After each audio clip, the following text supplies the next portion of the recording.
నమస్కారం. సో ఈ వీడియో వచ్చేసి స్టాక్ మార్కెట్ ఈ మధ్యలో బాగా పడతా ఉన్నది, అందుకని ఈ వీడియో చేస్తున్నాను అనమాట. జనరల్గా పెరిగేటప్పుడు అందరూ వీడియోలు బాగా చేస్తూ ఉంటారు. ఈ స్టాక్స్ కొనండి, ఆ స్టాక్స్ కొనండి, ఈ సెక్టార్ ఆ సెక్టార్, ఎకానమీ బాగుంది, రిజల్ట్స్ బాగా వస్తున్నాయి, కంపెనీస్ ఇంకా పెరగడానికి ఉన్నదని చెప్పి చేస్తూ ఉంటారు. ఎవరైనా చేస్తారు. బట్ ఇప్పుడు నేను ఆ టైంలో కాకుండా ఇప్పుడు ఎందుకు చేస్తున్నానంటే, ఇప్పుడు బాగా పడుతుంది మార్కెట్ కాబట్టి ఇప్పుడు పెట్టాల్సిన టైం అన్నమాట. ఇప్పుడు ఖచ్చితంగా మార్కెట్లో ఇన్వెస్ట్మెంట్ చేయాల్సిన టైము స్టాక్ మార్కెట్లో. అయితే అంటే స్టాక్ మార్కెట్ అనేది రిస్కీ, ఈక్విటీ అనేది రిస్కీ అసెట్. అది ఇప్పుడు గోల్డ్తోని మనం వేరే ఫిక్స్డ్ డిపాజిట్స్తో కంపేర్ చేసుకుంటే రిస్కీ అసెట్ ఎందుకంటామంటే అది వొలటాలిటీ ఉంటుంది అనమాట. వొలటాలిటీ అంటే పెరగడం తగ్గడం బాగుంటూ ఉంటుంది. అందుకే ఫిక్స్డ్ డిపాజిట్లు మీకు ఫిక్స్డ్ 8%, 7%, 9% రేంజ్లో వస్తూ ఉంటుంది కాబట్టి దానిలో రిస్క్ లేదు, ఖచ్చితంగా వస్తుంది. అది మంచి బ్యాంకులో వేసుకుంటే ఖచ్చితంగా వస్తుంది. గవర్నమెంట్ అష్యూరెన్స్ కూడా దానికి ఉంటుంది, సర్టన్ అమౌంట్ వరకు 5 lakhs వరకు ఉంటుంది. అంటే బ్యాంక్ డిఫాల్ట్ చేసినా కూడా అమౌంట్ మీకు గవర్నమెంట్ ఇస్తుంది అనమాట, 5 lakhs వరకు ఉంటుంది అట్లా. So fixed deposit safe, complete safe, అది గవర్నమెంట్ అష్యూరెన్స్ కూడా ఉంటుంది. ఈక్విటీలో ఏంటంటే మీరు ఈక్విటీలో ఇన్వెస్ట్మెంట్ చేస్తున్నట్టునే అంత పార్ట్ వరకు మీరు ఆ కంపెనీలో ఓనర్ అన్నమాట, మీరు ఏ కంపెనీలో అయితే పెడతారో. కాబట్టి ఆ రిస్క్ మీరు తీసుకోవాలి. కంపెనీ మంచిగా పెరిగితే మీకు మంచి షేర్ ప్రైస్ పెరుగుతుంది, ప్రాఫిట్స్ డివిడెండ్ రూపంలో వస్తూ ఉంటాయి. లేదు అంటే లాస్ అయినా మీరు అది బేర్ చేయాల్సి వస్తుంది అనమాట.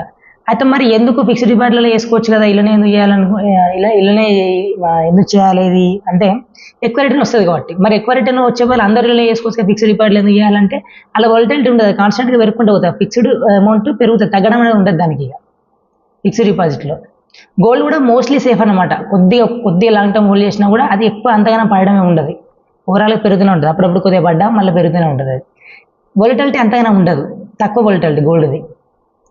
ఈక్విటీలో వొలటాలిటీ బాగా ఉంటుంది. మళ్ళీ ఇందులో large cap, mid cap, small cap అంటారు. మిడ్ క్యాప్, స్మాల్ క్యాప్లో ఎక్కువ వొలటాలిటీ ఉంటుంది లార్జ్ క్యాప్ కంటే.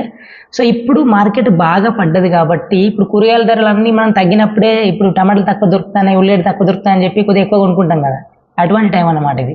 కాకపోతే ఇప్పుడు ప్రాబ్లం ఏంటంటే ఇంకా ఎంత పడుతుందో తెలియదు. ఆల్మోస్ట్ చాలా పడ్డది ఇంకా. అంటే పడడం అంటే ఇక్కడ ఏంటంటే ఫండమెంటల్స్కి మ్యాచ్ అవ్వకుండా పడ్డది అనమాట. ఫండమెంటల్స్ కంపెనీస్ అన్నీ కూడా అంతగానం దిగజారిపోలేదు, అంత ఎర్నింగ్స్ ఏం తగ్గలేదు, అంత ఏం క్రైసిస్ ఏం రాలేదు కంపెనీస్కి, అయినా కూడా పడ్డాయి.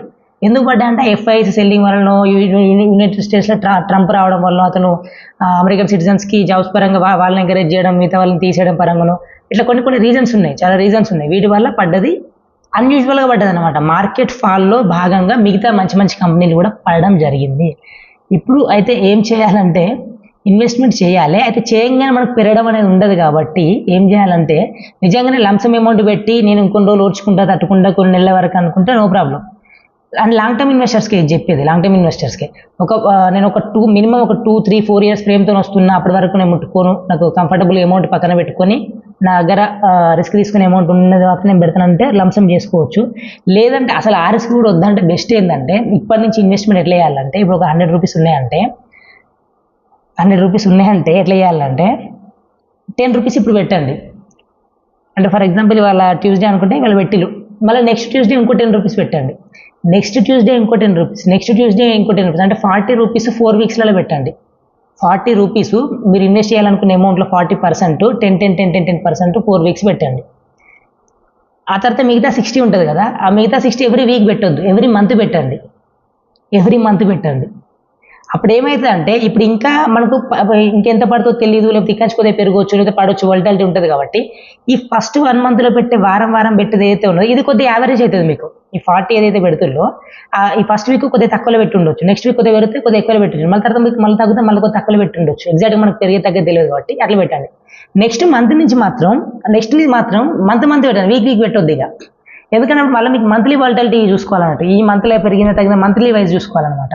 ఎందుకంటున్నానంటే ఇప్పుడు ఒక 1 month వరకు అట్లా 10 పెట్టిన తర్వాత నెక్స్ట్ మంత్లీ ఎందుకు పెట్టాలంటే మనకు పెరగడం స్టార్ట్ అవ్వడం అనేది అది వీక్సే పట్టవచ్చు, మంత్సే పట్టవచ్చు, అందుకని అట్లా ప్లాన్ చేసుకోవాలి. అయితే ఫస్ట్ టైం మరి వారం ఎందుకు పెట్టాలి? ఫస్టే నేను మంత్లీ పెట్టుకోవచ్చు కదా, మీరు ఫస్ట్ మంత్లీ పెట్టాలంటే ఇప్పుడు 20 పెట్టాలి, 100లో 20 పెట్టాలి, నెక్స్ట్ మంత్ 30 పెట్టాలి, ఫస్ట్ 30 అన్న 20 అన్న పెట్టాలి, మళ్ళీ నెక్స్ట్ కూడా మళ్ళీ 20 అట్లా పెట్టాలి, ఆ తర్వాత మళ్ళీ 10 పెట్టుకోవచ్చు. దాని బదులు ఫస్ట్ వీక్లీ పెట్టుకుంటే ఆ మంత్లో ఉన్నదంతా యావరేజ్ అవుతుంది, తర్వాత నెక్స్ట్ మళ్ళీ మంత్లీ పెట్టుకున్నప్పుడు మళ్ళీ అది యావరేజ్ అవుతుంది, బెస్ట్ ఉంటుంది అనమాట.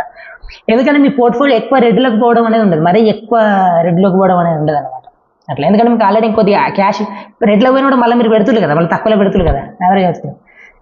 అది నేను చెప్పాలనుకుంది. కాకపోతే పెట్టేదేదో మంచి బట్టలు పెట్టాలి అంత. ఎట్లాంటి బట్టలు పడితే అట్లాంటి బట్టలు పెట్టొద్దు అనమాట. స్క్రీనర్.in కానీ అట్లాంటివి కొన్ని ఉంటాయి, డిస్క్రిప్షన్లో అన్ని లింక్స్ ఇస్తాను, కొన్ని స్మాల్ కేసెస్ కూడా లింక్స్ ఇస్తాను.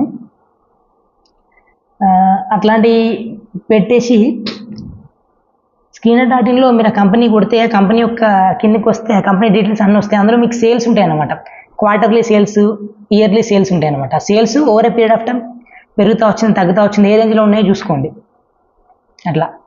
అసలు సేల్సే లేని దానికి, రెవెన్యూ లేని దానికి, ఆ ప్రాఫిట్ నెట్ ప్రాఫిట్ లేని వాటిల్లో పెట్టొద్దు అనమాట. అందుకని స్మాల్ కేసులల్లో పెట్టొద్దని కాదు, కానీ స్మాల్ కేసులల్లో తెలియని వాటిల్లో పెట్టొద్దు. స్మాల్ కేసులలో మీరు పెడతానంటేనే ఆ కంపెనీని బాగా అనలైజ్ చేసి పెట్టాలన్నమాట అట్లా. మీరు ఏ రిలయన్స్ స్టాక్ ఏం ఇట్లాంటి కొద్దిగా పెద్ద పెద్ద స్టాక్స్ కొద్దిగా బ్లైండ్, ఇప్పుడు అవన్నీ పడిపోయినా కూడా కొద్దిగా బ్లైండ్గా పెట్టినా పర్లేదు, కానీ మిగతాయి మాత్రం అట్లా కాదు. వీడియో క్యాప్చర్ లేట్గా, ఓకే. సో ఇప్పుడైతే స్టాక్ మార్కెట్లో పెట్టాల్సిన టైం ఇది. కాకపోతే ఒకేసారి లంసంలో పెట్టకుండా కొద్దిగా పెట్టండి, వీక్లీ మంత్లీ. Thank you.